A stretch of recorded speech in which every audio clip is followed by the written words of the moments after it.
Hello dear student, कैसे हैं आप सब। मैं अशोक राजपूत एक बार फिर आपके अपने YouTube channel IQ Gurukul classes में हार्दिक स्वागत करता हूं। जैसा कि आप सब जान रहे हैं, मैं आप लोगों को पढ़ा रहा हूं बेटा मैथ्स। मैथ्स में हम लोग पढ़ रहे हैं प्रतिशत। ये प्रतिशत आप समझ सकते हैं कि किसी भी वनडे एग्जाम के लिए बहुत इंपॉर्टेंट है। और एग्जाम ही के लिए क्यों, ये सभी आपके चैप्टरों के लिए भी इंपॉर्टेंट है। क्यों? क्योंकि बेटा आप कोई सा भी चैप्टर उठा लो, ratio, discount, profit and loss, time and work, आप कोई सा भी चैप्टर उठा लो, नंबर सिस्टम, कुछ भी उठा लो, आपको प्रतिशत के क्वेश्चन देखने को जरूर मिलेंगे, यानी प्रतिशत पर बेस। तो आपको अगर आपका अपना मैथ बहुत अच्छा करना है तो आपको प्रतिशत, number system, ratio and proportion, average, HCF और एलसीएम, ऐसे चैप्टरों को आपको क्या करना है बेटा, बहुत अच्छे से करना है, तभी आपका मैथ बहुत अच्छा कंप्लीट होगा। चलते हैं बेटा अपने पहले क्वेश्चन की ओर। देखें जरा, क्वेश्चन क्या है आपका कि एक त्रिभुज के आधार को मापते समय 40% बढ़ाया जाता है। किसको बेटा? आधार। और आधार को हम लोग बोलते हैं बेस। तथा ऊंचाई को 40% घटाया जाता है, अर्थात हाइट को क्या करा जाता है बेटा, 40% घटाया जाता है। तब इसके क्षेत्रफल में परिवर्तन क्या होगा? आप सभी लोग जानते होंगे कि बेटा त्रिभुज का जो क्षेत्रफल होता है, क्या? त्रिभुज का क्षेत्रफल, त्रिभुज का अगर मैं क्षेत्रफल की बात करूं तो आप सभी लोग कहेंगे कि सर त्रिभुज का क्षेत्रफल 1/2 आधार इंटू ऊंचाई। किसकी बात करें बेटा? आधार इंटू ऊंचाई। ये होता है किसी भी त्रिभुज का क्षेत्रफल, किसी भी त्रिभुज का क्षेत्रफल। अब कहा गया कि एक त्रिभुज के आधार को मापते समय, आधार यानी बेस को मापते समय 40% बढ़ाया जाता है तथा ऊंचाई को 40% घटाया जाता है। अर्थात यहां दो त्रिभुजों की बात हो रही है, डेल्टा 1 और इसे मान लेते हैं डेल्टा 2। अगर मैं इसके क्षेत्रफलों के अनुपात की बात करूं तो यहां क्षेत्रफल A1 और यहां क्षेत्रफल A2। कैसे निकालेंगे बेटा आप लोग? आप ये कहेंगे कि A1 की वैल्यू कितनी होगी, हाफ ऑफ B1 यानी बेस 1, और ये क्या आएगा, H1 आएगा। यहां इसका निकालेंगे तो half of B2 into H2। क्यों? क्योंकि बेटा मुझे प्रतिशत से मतलब है। अगर प्रतिशत से मतलब है तो आप वैल्यू को मिनिमम वैल्यू बनाने के लिए आप रेशियो निकाल लें। आप कहेंगे कि बेस से हाफ कैंसिल हो जाएगा, तो आप कहेंगे कि अगर आपको क्षेत्रफल निकालने हैं तो B1H1 की जो मल्टीप्लाई होगी वो किसके बराबर होगी, B2H2 की मल्टीप्लाई के बराबर होगी। किसके बराबर होगी बेटा? B2H2 के मल्टीप्लाई के बराबर होगी। अगर मैं इसको बेसिक से करता तो आपका यही प्रोसीजर होता, बेस 40% बढ़ाया जाता है। तो 40% का मतलब या तो 140 बटे, आप क्या करो बेटा 100 लिखो, और 40% का मतलब होता है 2/5। अगर मैं ये कहूं कि B1 पहले कितना था, 5 था, अब B पहले 5 था, 2 की वृद्धि हुई तो बेस कितना हो गया आपका, 7 हो गया। अगर मैं बात करूं ऊंचाई, ऊंचाई को भी 40% आपका घटाया जाता है। तो पहले ऊंचाई 5 थी, अब 2 घटा दी तो ऊंचाई कितनी हो गई बेटा, 3 हो गई। तो ये है बी और ये है आपका एच। आप ये कहेंगे कि जो पहले क्षेत्रफल था 5 इंटू 5, और यहाँ अब जो क्षेत्रफल है वो 7 इंटू 3, तो ये कितना आ गया बेटा, 25 आ गया, और ये कितना आ गया, 21 आ गया। पहले क्षेत्रफल कितना था, 25 यूनिट था, अब क्षेत्रफल कितना रह गया, 21 यूनिट। कितने की कमी आई, 4 की। कितने पर, 25 पर, मल्टीप्लाई बाई 100। तो आप कहेंगे 16% की कमी आई। किसमें? क्षेत्रफल में। ये तो हो गया बिल्कुल बेसिक से जो आपको आना चाहिए। अब आपका क्वेश्चन यहां खत्म हो जाता है, आपका क्वेश्चन यहां खत्म हो जाएगा। कैसे? पहले बेस था इतना, हाइट इतनी थी, तो क्षेत्रफल कितना था बेटा, 25 यूनिट। पहले बेस था 7, अब है ऊंचाई इतनी, दोनों की मल्टीप्लाई करेंगे 21। दोनों में कितने का परिवर्तन हुआ बेटा, 4 का। 4 की कमी आई कितने पर, 25 पर, मल्टीप्लाई बाई 100, 25 को 100, आप कहेंगे 16% की कमी आई। ये हो गया आपका दूसरा तरीका। इसी का तीसरा तरीका मैंने जो आपको सभी लोगों को बता रखा, xy प्लस XY अपॉन 100। ना आपको किसी फॉर्मूले की जरूरत, ना कुछ है, ना त्रिभुज का क्षेत्रफल पता हो, आप डायरेक्टली निकाल सकते हैं। कैसे? जो बढ़ता है उसे प्लस में, जो घटता है उसे माइनस में, जो बढ़ता है उसे प्लस में, जो घटता है उसे माइनस में डिवाइडेड बाई 100। इस 40 से ये 40 और यहाँ कहेंगे माइनस 1600, नीचे कितना आएगा 100। तो ये आ गया आपका 16% की कमी, अर्थात ए पार्ट। आप कैसे भी कीजिए आंसर आपका यही आना है, चाहे आप कैसे भी कीजिए आंसर आपका यही आना होगा। एक ही क्वेश्चन को मैंने आपको तीन तीन तरीके से, पहले बेसिक से, फिर कंडीशन से, फिर आपका ये फिर फॉर्मूले से मैंने बताने की कोशिश करी। आशा करता हूं ये चीजें आपको समझ में आ रही है। बेटा ये मेहनत सिर्फ और सिर्फ आप लोगों के लिए की जा रही है। आप साथ साथ हमारे साथ जुड़े, सॉल्व करें, साथ साथ पेन और पेपर लेके बैठा करें, तभी आपका मैथ बहुत अच्छा होगा। चलते हैं बेटा अपने नेक्स्ट क्वेश्चन की ओर। देखिए बेटा एक और क्वेश्चन आपके बोर्ड पर लिखा हुआ है क्या कि आयत की लंबाई और चौड़ाई क्रमशः 33 सही 1/3% और 12 सही 1/2% की वृद्धि होती है।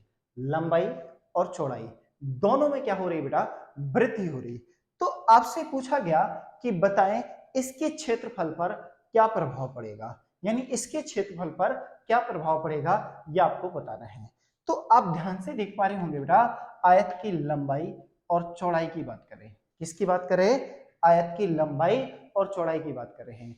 तो आपको क्लियर पता होना चाहिए कि जो क्षेत्रफल होता है वो लंबाई इंटू चौड़ाई के बराबर होता है, यानी लंबाई इंटू किसके बराबर होती है बेटा, चौड़ाई के बराबर होता है। आयत की लंबाई और चौड़ाई यानी 33 सही 1/3%। बेटा 33 सही 1/3% का अगर फ्रैक्शन मान निकालेंगे तो 1/3 आएगा। अगर मैं आपसे ये कहूं कि पहले लंबाई बेटा 3 है, पहले लंबाई 3 है, जब 3 का 33 सही 1/3% निकालेंगे तो कितना आएगा, 1। क्या हो रही बेटा, वृद्धि। तो 3 में 1 की वृद्धि होगी तो नई वृद्धि कितनी हो जाएगी बेटा, 4 यूनिट हो जाएगी। और आपसे ये कहा गया कि जो चौड़ाई है यानी वृत्त है उसमें कितने प्रतिशत की वृद्धि हो रही बेटा, 12 सही 1/2%। और 12 सही 1/2% का मतलब है क्या है, 1/8। यानी पहले जो चौड़ाई थी वो आपकी 8 थी, 8 में फिर से 1 की वृद्धि हुई तो चौड़ाई कितनी हो गई बेटा, 9 यूनिट हो गई। यानी चौड़ाई कितनी हो गई आपकी, 9 यूनिट हो गई। आप कहेंगे कि कितने की, पहले आपका क्षेत्रफल यानी एरिया, एरिया क्या होता है बेटा, लंबाई इंटू चौड़ाई। पहले आपकी क्षेत्रफल कितना था 24, 8 या 24, अब क्षेत्रफल कितना हो गया बेटा 36। कितना हो गया, 9 चौको 36, यानी 24 से कितना बढ़ गया 36, यानी कितने की वृद्धि हुई 12 की, किससे पर 24 पर, मल्टीप्लाई बाई 100, 12 दूना 24, 2 से कट करेंगे तो प्लस की वैल्यू है, इसका मतलब क्षेत्रफल में 50% की वृद्धि, अर्थात सी पार्ट। यही आपके क्वेश्चन का आंसर हो गया। बहुत सिंपल सा क्वेश्चन है, बस आपको ध्यान देना है कि लंबाई और चौड़ाई, यानी लंबाई में वृद्धि हो रही तो वृद्धि कर दी, चौड़ाई में वृद्धि हो रही तो चौड़ाई में वृद्धि कर दी। पहले लंबाई 3 थी, 1 की वृद्धि हुई तो लंबाई 4 हो गई। पहले चौड़ाई 8 थी, 8 में 1 की वृद्धि हो गई तो 9 हो गई। क्षेत्रफल क्या होता है, लंबाई इंटू चौड़ाई। पहले क्षेत्रफल आपका 24 था, अब क्षेत्रफल 36 हो गया। दोनों 24 से 36 यानी कितना बढ़ा 12, किस पर 24 पर, मल्टीप्लाई 100 करा, आपका आंसर आ गया, यानी क्षेत्रफल में 50% की वृद्धि हो गई। यही आपके क्वेश्चन का आंसर हो गया। चलते हैं बेटा अपने नेक्स्ट क्वेश्चन की ओर। देखिए बेटा आपके बोर्ड पर एक और क्वेश्चन लिखा हुआ है, बिल्कुल डिटो क्वेश्चन है। आप सभी लोग पहले क्वेश्चन को ध्यान से पढ़ें, पेन पेपर उठाएं और सॉल्व करें और देखें आपके आंसर क्या आ रहे हैं। देखें जल्दी से पढ़ें, सॉल्व करा करें तुरंत बेटा। क्वेश्चन जैसे ही आपने देखा पढ़ा और तुरंत के तुरंत साथ साथ सॉल्व करने की कोशिश जरूर करें। जब तक कोशिश नहीं करेंगे जब तक कुछ नहीं होने वाला। जब आपने ठान लिया तो फिर किस चीज से डरना बेटा, जब तक सिलेक्शन नहीं ले लेते जब तक आप अपने आप को कंटिन्यू रखें, आप अपने प्रति ईमानदारी तो दिखाएं, आपको खुद रिजल्ट आपका पता चल जाएगा कि क्या है। आप लोग कोशिश करते एक दो दिन कोशिश करके छोड़ देते हैं, ऐसा बेटा कुछ नहीं होने वाला। जब तक आप पूर्ण रूप से कोशिश नहीं करने वाले जब तक आपका कुछ नहीं होने वाला। देखते हैं जरा क्वेश्चन की ओर। एक आयत की लंबाई यानी लंबाई कितनी, 16 सही 2/3%। इसीलिए मैंने आपको प्रतिशत लिखवाए थे। अगर आपको प्रतिशत याद होंगे तो आप बिना कैलकुलेशन के कहेंगे कि स्तर प्रतिशत कितना है, 16 सही 2/3% का फ्रैक्शन मान 1/6 होता है। और आपकी चौड़ाई कितनी बेटा, 60%। पहले आपसे ये कहा गया कि जो लंबाई है इतने प्रतिशत घटा दी जाए, तीर नीचे को है इसका मतलब आपकी लंबाई घट रही। पहले लंबाई कितनी थी, 6, अब 1 की कमी हुई तो लंबाई कितनी हो गई बेटा, 5। चौड़ाई 60% बढ़ा दी जाती है और 60% का मतलब होता है बेटा 3/5। यानी पहले चौड़ाई कितनी थी, 5, अब कितने की वृद्धि हो गई, 3 की। तो नई चौड़ाई कितनी हो गई बेटा आपकी, 8 हो गई। आपसे पूछा गया बताएं इसके क्षेत्रफल पर क्या फर्क पड़ेगा। तो आप सभी लोग जानते हैं कि आयत का क्षेत्रफल लंबाई इंटू चौड़ाई होता है, और लंबाई इंटू चौड़ाई तो 30, और यहां सोल्व करेंगे तो कितना आएगा बेटा, 40। कितने की वृद्धि हुई, 10 की, कितने पर, 30 की, मल्टीप्लाई बाई 100। तो आप कहेंगे कि 1/3 का फ्रैक्शन मान होता है बेटा 33 सही 1/3%। वैल्यू प्लस में है इसीलिए क्या होगी, वृद्धि होगी, अर्थात बी पर। यही आपके क्वेश्चन का आंसर हो गया। आशा करता हूं क्वेश्चन बहुत आसानी से आपको समझ में आया होगा। अब आप कहेंगे कि सर क्या ये फॉर्मूले से नहीं होगा, ये क्वेश्चन फॉर्मूले से नहीं होगा। जी बिल्कुल होगा, बस अगर आपकी कैलकुलेशन अच्छी है तो। 16 सही 2/3 का मतलब होता है 16 सही 666 प्लस, ये क्या हो रहा, घट रहा इसीलिए माइनस, प्लस 60% की वृद्धि यानी प्लस, फिर मल्टीप्लाई करवाएंगे -16.66 मल्टीप्लाई बाई 60 डिवाइडेड बाई 100। अगर आपकी कैलकुलेशन अच्छी है तो सॉल्व करें और आप कहेंगे इसका आंसर आ गया 33.33%। इसका मतलब इतने की वृद्धि। अगर आप कैलकुलेशन कर सकते हैं तो ये लगाएं, और कैलकुलेशन नहीं कर सकते हैं तो आई थिंक आप ये लगाएं। आपको कितना समय लगेगा, ज्यादा से ज्यादा बेटा 5 से 7 सेकेंड, और ये क्वेश्चन आपका खत्म हो जाएगा। अगर आपको इनके फ्रैक्शन यानी डायरेक्टली प्रतिशत, प्रतिशत को किस में कन्वर्ट करना है, आपको भिन्न के रूप में कन्वर्ट करना है। आप कहेंगे 60% का मतलब 3/5 कैसे हुआ, तो आपको पता होना चाहिए बेटा प्रतिशत का मतलब 1/100 होता है। दोनों ही संख्याएं आपकी 2 से कट रही हैं, तो 2 तिया 6 2 पंचे 10, तो कितना आ गया बेटा 3/5 आ गया। अब कैसे भी कीजिए आपको आना चाहिए। चलते हैं बेटा अपने नेक्स्ट क्वेश्चन की ओर। देखो बेटा आपके बोर्ड पर एक और क्वेश्चन है। क्या है क्वेश्चन आपका, कि एक वर्ग की प्रत्येक भुजा को, एक वर्ग की प्रत्येक भुजा को 17% से बढ़ा दिया जाता है। एक वर्ग की प्रत्येक भुजा को 17% से बढ़ा दिया जाता है, तो बताइए क्षेत्रफल पर क्या प्रभाव पड़ेगा। क्वेश्चन को ध्यान से पढ़ें, समझें और बताएं आंसर आपका क्या है। ध्यान से देखें, आपसे ये कहा गया वर्ग, वर्ग का मतलब यहां बेटा स्क्वायर से है, और स्क्वायर का क्षेत्रफल कितना होता है, भुजा का स्क्वायर। स्क्वायर का क्षेत्रफल लेंथ इंटू लेंथ या साइड का स्क्वायर जैसे हम लोग बोलते हैं, वो होता है बेटा आपका वर्ग होता है। अब अगर मैं इसे डायरेक्टली करूं, यानी लेंथ यानी साइड, साइड को कितने प्रतिशत से बढ़ा दिया जाता है बेटा, 17%, और 17% को फ्रैक्शन में कन्वर्ट करेंगे एक 17/100 आ जाएगा। यानी इसकी जो साइड थी बेटा पहले कितनी थी, 100 में 17 की वृद्धि हुई, कितनी आ गई, 117 आ गई। अगर मैं इसके एरिया की बात करूं, किसकी बात करूं बेटा, इसके एरिया की बात करूं, किसकी बात करूं, इसके एरिया की बात करूं, तो आप सभी लोग कहेंगे कि 100 का स्क्वायर कितना होगा बेटा, 10,000 होगा। कितना होगा, 10,000 होगा। और 117 का जो स्क्वायर होगा वो 13,689 होगा। कितना होगा बेटा, 13,689। पहले एरिया कितना था, 10,000, अब एरिया कितना हो गया, 13,689। कितने की वृद्धि हुई, आप कहेंगे 3,689 की हुई। कितने पर हुई बेटा, 10,000 पर हुई। मल्टीप्लाई बाई 100, आप इससे इसको कट करते तो आंसर आ जाता आपका 36.89%। एक तो तरीका आपका ये हो गया। दूसरा तरीका बेटा क्या हो सकता है, अगर एज अ स्टूडेंट मैं आपकी जगह होता तो इस क्वेश्चन को कैसे करता है। पहला, आपसे कहा गया प्रत्येक भुजा को 17% से बढ़ाया जाता है। इसका मतलब 17% से बढ़ाया जाता है, तो इसका मतलब ये हुआ कि इसका जो क्षेत्रफल है वो बढ़ेगा, घटेगा नहीं। तो इसका मतलब एक तो ये वाला ऑप्शन और एक ये ऑप्शन दोनों आपके खत्म हो जाते हैं। भुजा 17% से बढ़ाई जाती है, इसका मतलब 17 + 17 34। इसका आंसर 34 से तो ज्यादा आएगा, और 34 से ज्यादा आएगा तो बचा हुआ ऑप्शन क्या हो गया बेटा, बी ऑप्शन हो गया। ये आपका आंसर, बी ऑप्शन हो गया, ये आंसर आ गया।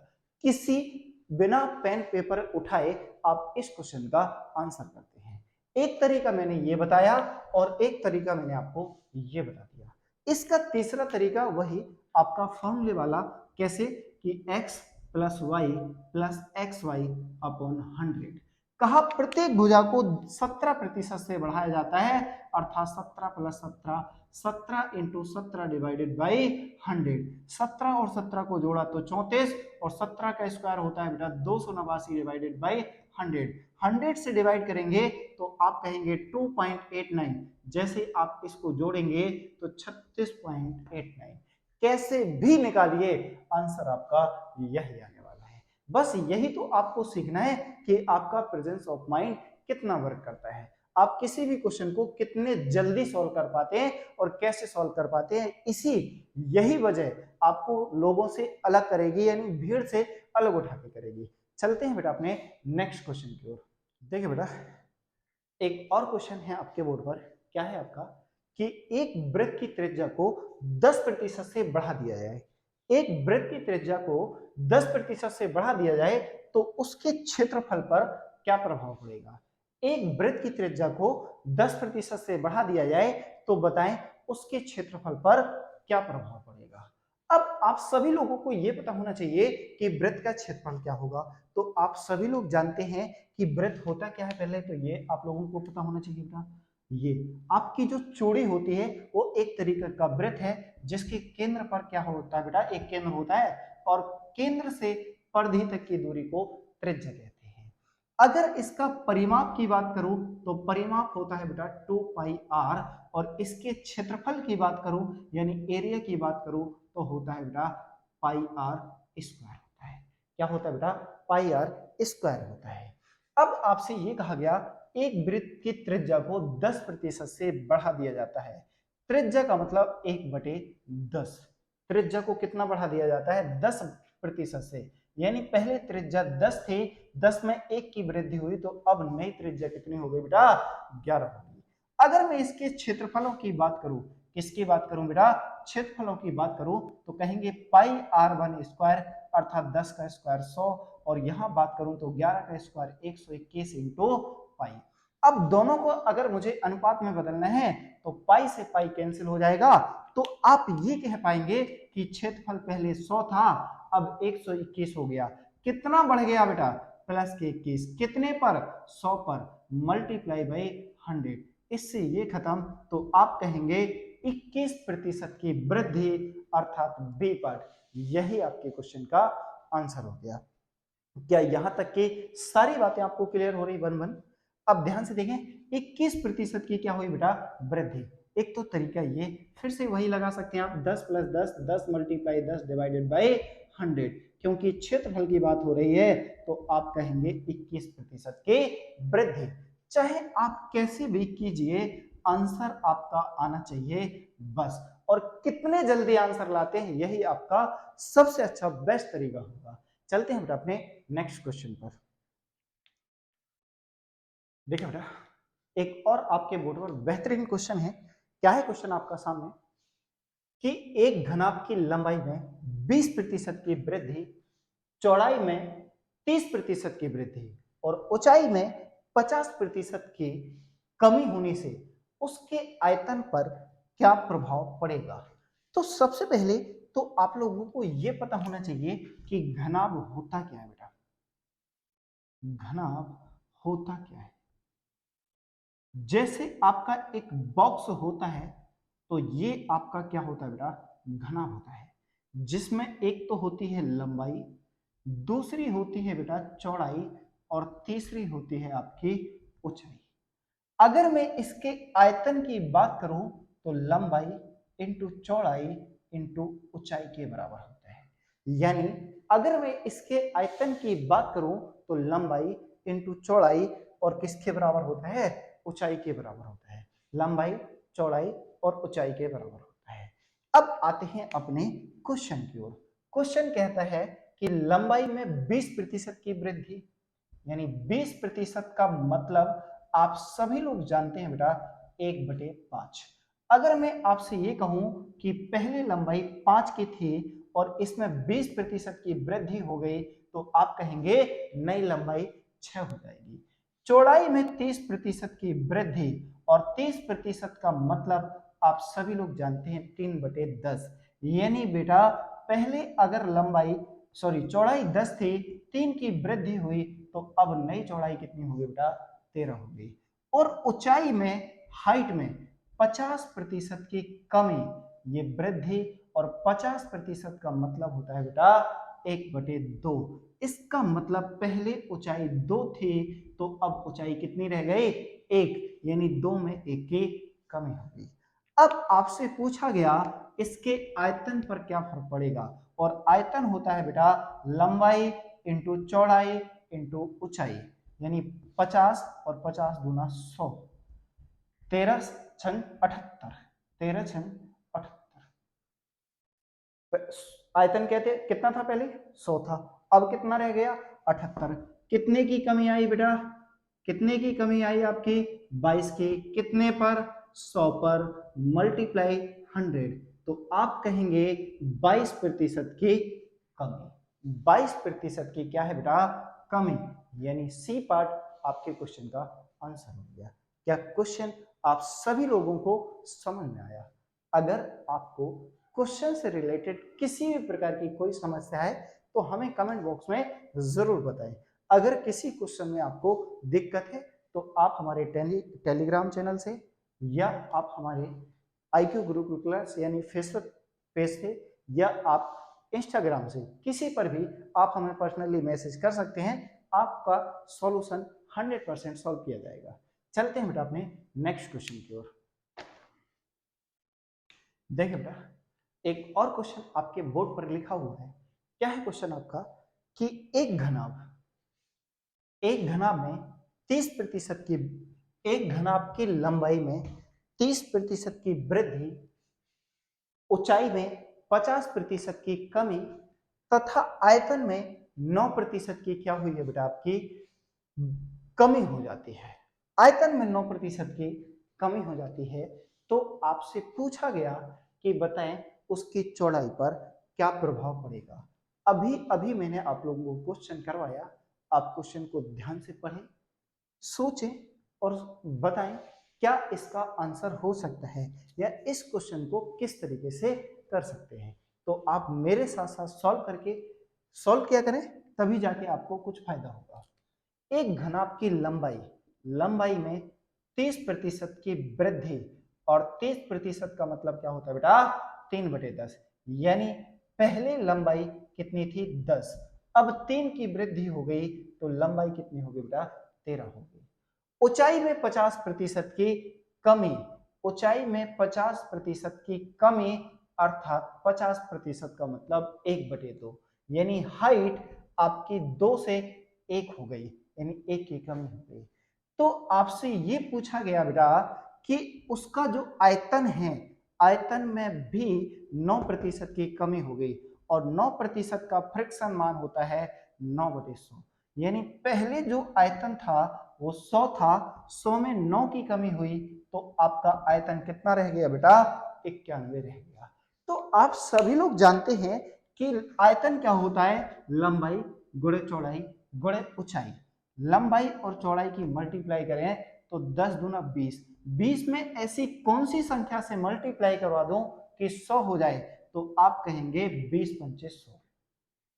13 एकम 13, 13 से ऐसी कौन सी संख्या से मल्टीप्लाई करूं कि 91 हो जाए, तो आप कहेंगे 7, यानी 13 सत्ते 91, 10 दूना 20 पंचे 100। पहले चौड़ाई बेटा कितनी थी, 5 थी, अब कितनी हो गई, 7 हो गई। कितने की वृद्धि हुई, 2 की, कितने पर हुई, 5 पर, मल्टीप्लाई बाई 100 और 5 से कट करेंगे तो 20, यानी 20 दूना 40% की क्या हुई बेटा, वृद्धि हुई। अर्थात आपका सी पार्ट आपके क्वेश्चन का आंसर होगा। आशा करता हूं क्वेश्चन आपको बहुत आसानी से समझ आया होगा। चलते हैं बेटा अपने नेक्स्ट क्वेश्चन पर। ध्यान दें बेटा, एक और क्वेश्चन आपके बोर्ड पर है, बिल्कुल डिटो क्वेश्चन है। घन और घनाभ में थोड़ा सा अंतर होता है बेटा कि घनाभ की लंबाई, चौड़ाई और ऊंचाई तीनों अलग अलग होते हैं, परंतु घन जो आप लोग लूडो जिसमें डाइस होती है, वो डाइस एक तरीके का क्यूब होता है जिसमें एवरी साइड लेंथ, ब्रेथ और हाइट तीनों बराबर होते हैं। अगर मैं घनाभ के आयतन की बात करता हूं तो लंबाई इंटू चौड़ाई इंटू ऊंचाई, परंतु लंबाई और चौड़ाई और ऊंचाई तीनों बराबर होंगे तो जो आपका घन निकल के आएगा इसका आयतन हो जाएगा भुजंग। तो उसी पर बेस आपका एक क्वेश्चन है क्या कि घन के आयतन को 33.1% से बढ़ा दिया जाता है, यानी 33.1 और प्रतिशत को नीचे लाएंगे 100, दशमलव नीचे लाएंगे तो आपका 0 और बढ़ जाएगा।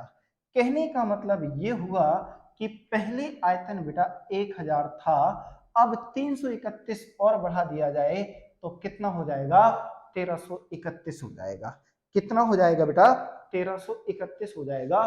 तो आपसे ये कहा गया कि घन की प्रत्येक भुजा पर क्या फर्क पड़ेगा। बेटा क्यूब होता है और भुजा निकालनी है, क्या निकालनी है, भुजा निकालनी है, तो तीनों पर क्या कर दो, क्यूब रूट निकाल दो। क्या निकाल दो बेटा, क्यूब रूट निकाल दो। तो आप सभी को क्लियर पता होना चाहिए 1000 10 का क्यूब होता है और 1331 11 का क्यूब होता है। किसका होता है बेटा, 11 का। यानी पहली भुजा 10 थी, अब 11 हो गई। कितने की वृद्धि हुई, 1 की। कितने पर, 10 पर।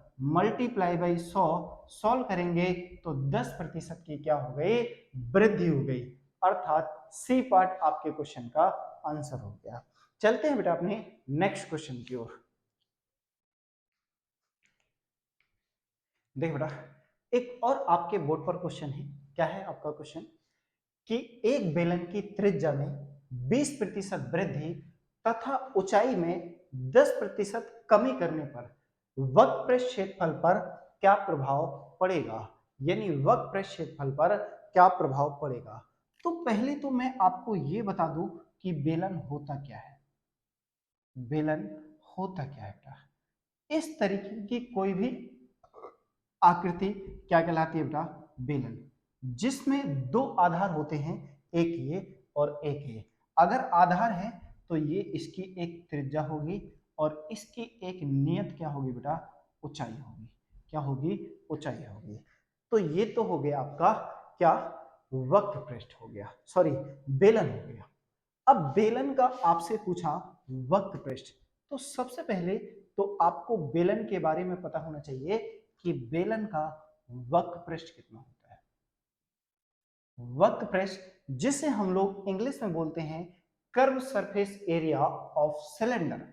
अब curve surface area of cylinder का फॉर्मूला होता है बेटा 2πr(h). अगर मैं आपसे पूछूं कि बेलन का संपूर्ण पृष्ठ क्या होता है, क्या बेटा, संपूर्ण पृष्ठ क्या होता है, तो बेटा 2πr(h) तो होगा ही होगा, परंतु आधार का पृष्ठ क्षेत्रफल प्लस ऊपर वाले का पृष्ठ क्षेत्रफल तो 2πr² और हो जाता है। अगर मैं इसमें से 2πr पूरे से कॉमन लूं तो ये बन के आता है h + kr, और ये हो गया आपका बेलन का संपूर्ण पृष्ठ। अब एक और आता है बेटा बेलन का आयतन। बेलन का आयतन, और बेलन का जो आयतन होगा यानी वॉल्यूम ऑफ सिलेंडर, वो होता है बेटा आपका πr²h। जब तक आपको फॉर्मूला नहीं पता होगा आप क्वेश्चन को नहीं सॉल्व कर पाते हैं। तो इसीलिए मेरा काम सबसे पहले आपको उन चीजों को बताना है जो आपको चीजें हो सकता ना पता हो। फिर भी मैं ये मान के चलता हूं कि आप लोगों को पता या ना पता, और मेरा परम कर्तव्य बनता है कि मैं आपको सारी चीजें बता के चलूं। तो 1 बाय 1 सबसे पहले हम लोगों ने त्रिभुज की बात करी, त्रिभुज के बाद हम लोगों ने वृत्त की बात करी, वृत्त के बाद हम लोगों ने आयत की बात करी, आयत के बाद हम लोगों ने वर्ग की बात करी, वर्ग के बाद हम लोगों ने घनाभ की बात करी, घनाभ के बाद बेटा घन की बात करी। अब आ गया आपका बेलन। मैं आपको वन बाई वन यानी एक एक दो दो क्वेश्चन हर आकृति पर बेस करवाना चाहता हूं। अगर इस तरीके से कोई सा भी क्वेश्चन आ जाए तो आप बहुत आसानी से चीजों को कर सकते हैं। ये तभी पॉसिबल है जब आपको इन सभी चीजों के फॉर्मूले पता हो, और फॉर्मूले नहीं पता तो आप सिर्फ और सिर्फ सोचते रह जाएंगे। या तो आपको तरीके पता हो या फॉर्मूले पता हो, तभी आप क्वेश्चन को कर पाएंगे।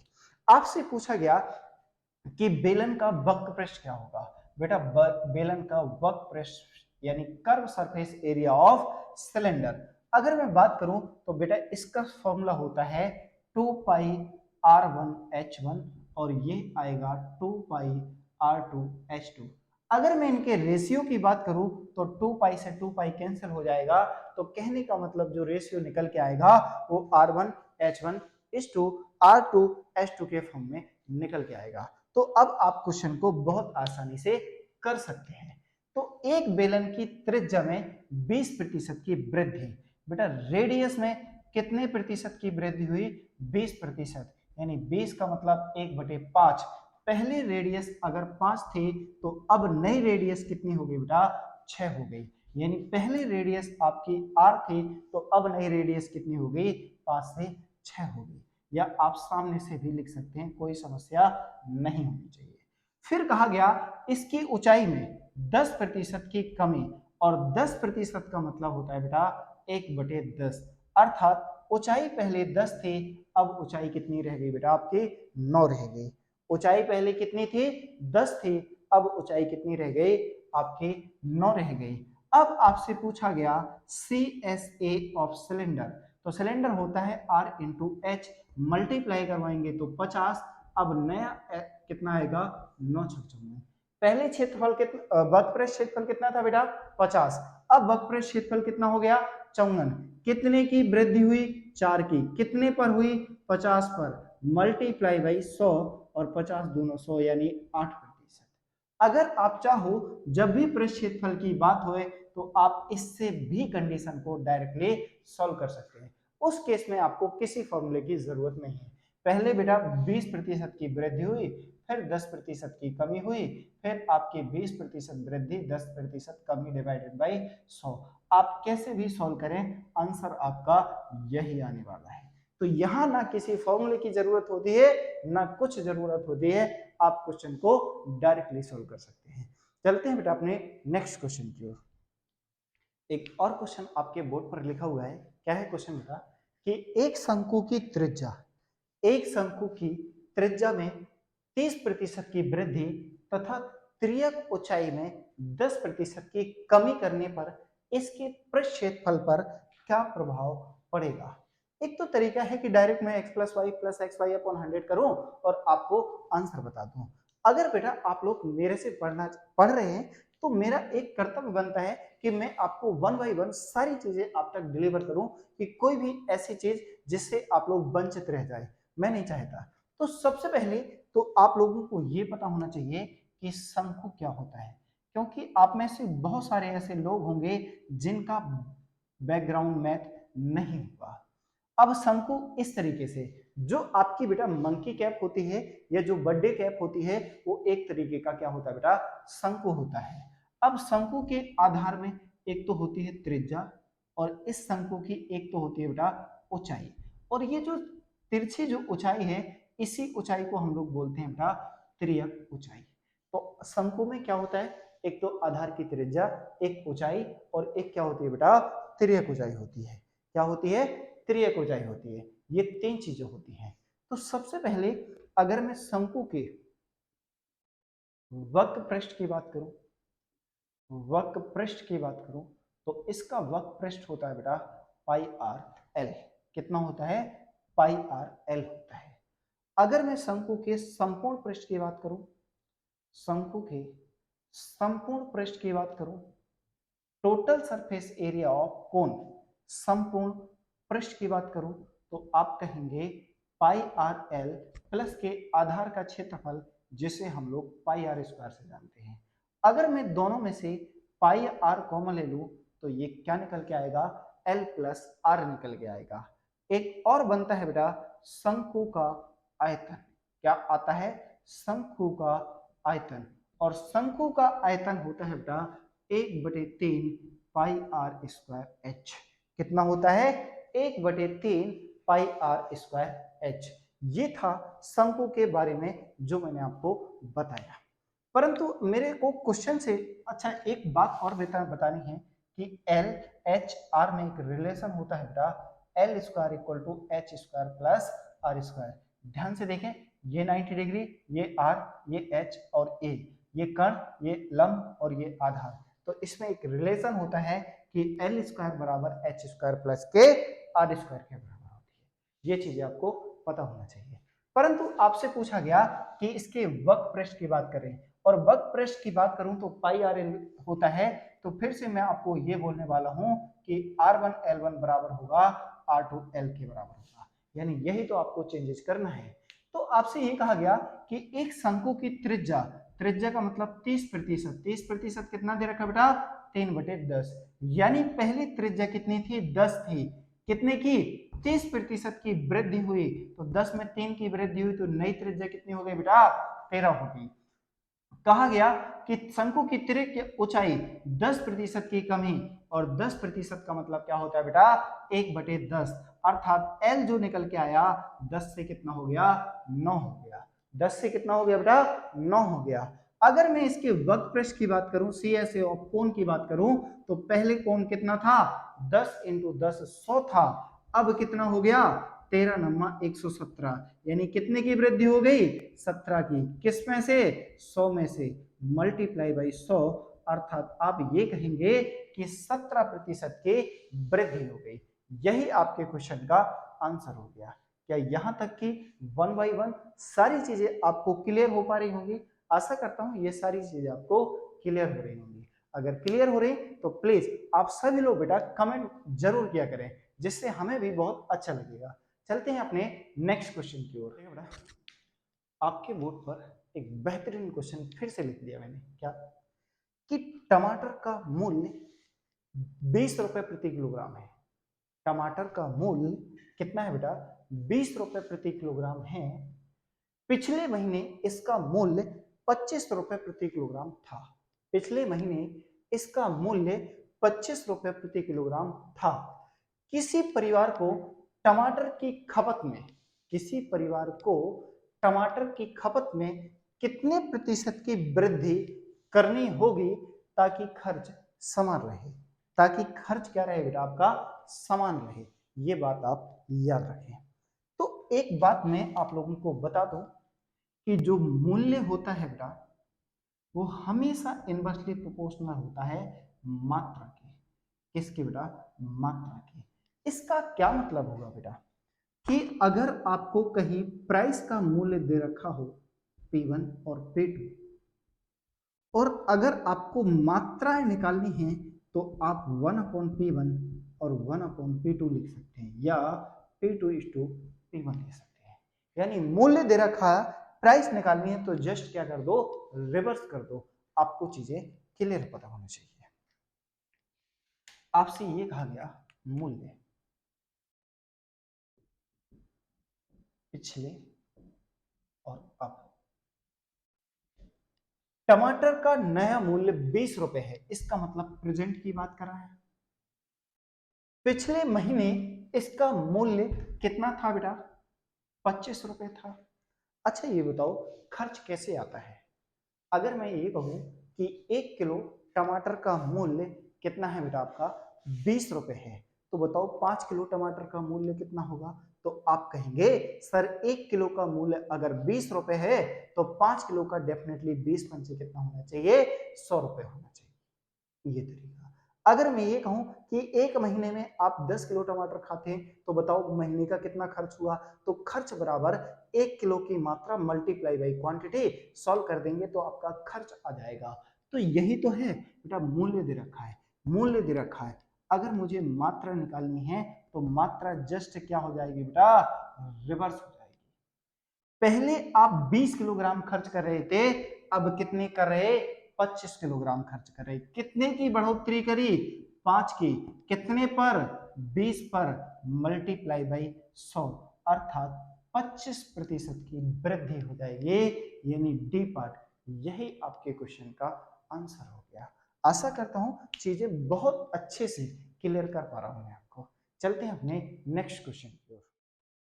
देखिए बेटा, एक और बहुत प्यारा क्वेश्चन है क्या कि तरबूज की कीमत 6 रुपए प्रति किलोग्राम से बढ़कर 7.5 रुपए प्रति किलोग्राम हो गई। यानी प्राइस 6 रुपए से बढ़कर कितना हो गया बेटा? 7.5 रुपए प्रति किलोग्राम हो गया। अगर आपको क्वांटिटी निकालना है तो जस्ट इसका रिवर्स करना होगा, जिससे खर्च ना बढ़े। यानी पहले 7.5 किलो लेके जा रहे थे, अब 6 किलो लेके जा रहे। कितने किलो की कमी करी आपने? 1.5 किलो की कमी करी। कितने किलो की कमी करी? 1.5 किलो की। कितने पर? 75 पर। Multiply by 100। दशमलव से दशमलव 15×75 और 5 से कट कर दिया तो 20% की क्या कर दी बेटा आपने? कमी कर दी। अर्थात बी ऑप्शन यही आपके क्वेश्चन का आंसर हो गया। आशा करता हूं चीजें आपको बहुत अच्छे से समझ में आ रही होंगी, किसी भी प्रकार की कोई समस्या नहीं होगी। अगर आप ये नहीं लिखना चाहते हैं तो पहले 6 था, अब कितना हो गया बेटा? 7.5। फिर से 7.5 पर कहा जाना है? 6 पर जाना है। तो कितने की कमी आएगी? 1.5 पर। कितने पर? 7.5 मल्टीप्लाई बाई 100। आप कैसे भी सॉल्व करें, कहीं से भी सॉल्व करें, आंसर आपका यही आने वाला है। आंसर आपका यही आने वाला है। चलते हैं बेटा अपने नेक्स्ट क्वेश्चन की ओर। देखो बेटा, एक और क्वेश्चन आपके बोर्ड पर लिखा हुआ है। क्या है क्वेश्चन? कि एक वस्तु की कीमत 50% बढ़ गई। एक वस्तु की कीमत 50% बढ़ गई। तो सबसे पहले तो आपको ये पता होना चाहिए कि 50% का मतलब 1/2 होता है। अगर मैं इसके प्राइस की बात करूं तो पहले प्राइस 2 था और 2 का 50% कितना होगा बेटा? 1 होगा। 2 में जब 1 की वृद्धि करोगे तो आएगी बेटा 3। अगर मुझे इसकी क्वांटिटी की बात करनी हो तो क्वांटिटी जस्ट रिवर्स हो जाएगी। क्या हो जाएगी बेटा? क्वांटिटी जस्ट रिवर्स हो गई। क्यों? क्योंकि आपको मैंने बताया प्राइस हमेशा इनवर्सली प्रोपोर्शनल होता है क्वांटिटी के। पहले क्वांटिटी कितनी थी? 3 थी। अब कितनी हो गई? 2 हो गई। कितने की कमी आई? 1 की। कितने पर? 3 पर। तो यही तो वो आंसर है जो आपको चाहिए। यानी कितने भाग की कमी होगी? तो कितनी होगी बेटा? 1/3 भाग की कमी होगी। यही आपके क्वेश्चन का आंसर आ गया। चलते हैं बेटा अपने नेक्स्ट क्वेश्चन की ओर। देखिए बेटा, क्या है क्वेश्चन आपके बोर्ड पर कि चावल का मूल्य 2 रुपए प्रति किलोग्राम से बढ़कर 3 रुपए प्रति किलोग्राम कर दिया जाता है। यानी आपका मूल्य पहले 2 रुपए था, अब कितना कर दिया बेटा? 3 रुपए कर दिया जाए। और इसके खपत यानी आपकी मात्रा, एक्सपेंडिचर 20% बढ़ा दिया जाता है। यानी 20% का मतलब 1/5। पहले खपत 5 किलोग्राम थी तो अब खत्म कितनी कर दी बेटा? 6 किलोग्राम कर दी। यानी 1 की वृद्धि हुई ना बेटा। तो आप ध्यान से देखें, पहले खर्च कितना हो रहा था? 10। अब खर्च कितना हो रहा है? 18। पहले खर्च हो रहा था 10, अब हो रहा है 18। तो कितने की वृद्धि हो रही? 8 की। कितने पर? 10 पर। Multiply by 100। तो आप ये कहेंगे कि 80% की क्या हो गई बेटा? वृद्धि हो गई। अर्थात बी पार्ट आपके क्वेश्चन का आंसर हो गया। क्या यहां तक की सारी चीजें वन बाय वन आपको क्लियर है? तो आज की क्लास को हम लोग बेटा यहीं समाप्त करेंगे। मिलेंगे हम लोग नेक्स्ट वीडियो में। अगर आपको लगता है कि ये क्लास आपके लिए बहुत इंपॉर्टेंट है या बहुत हेल्पफुल है, जो आपके कॉन्सेप्ट को प्लस नंबर ऑफ क्वेश्चन को आप देखेंगे, तो मैं आप लोगों को बार बार कहता हूं कि एक ही क्वेश्चन, एक ही चैप्टर के मैं इतने क्वेश्चन करवा दूंगा, इतने करवा दूंगा कि आपको किसी और बुक करने की जरूरत नहीं होगी। अगर सारे के सारे क्वेश्चन आपने कर लिए तो आपके कॉन्सेप्ट प्लस रिवीजन दोनों के लिए इनफ होगा। अगर आपको लगता है कि ये हेल्पफुल है आपके लिए और आपको हमारा सेशन समझ में आ रहा है, सही लग रहा है, तो आपके पास जितने भी स्टडी रिलेटेड व्हाट्सएप या फेसबुक ग्रुप है उन सभी में सेंड जरूर कर दिया करें। अगर आप हमारे चैनल पर नए हैं तो चैनल को लाइक, शेयर और सब्सक्राइब जरूर करें। आज की क्लास को हम लोग यहीं समाप्त करेंगे। मिलेंगे बेटा नेक्स्ट क्लास में। जब तक के लिए आप अपना और अपने परिवार का ख्याल रखें। धन्यवाद। जय हिंद, जय भारत।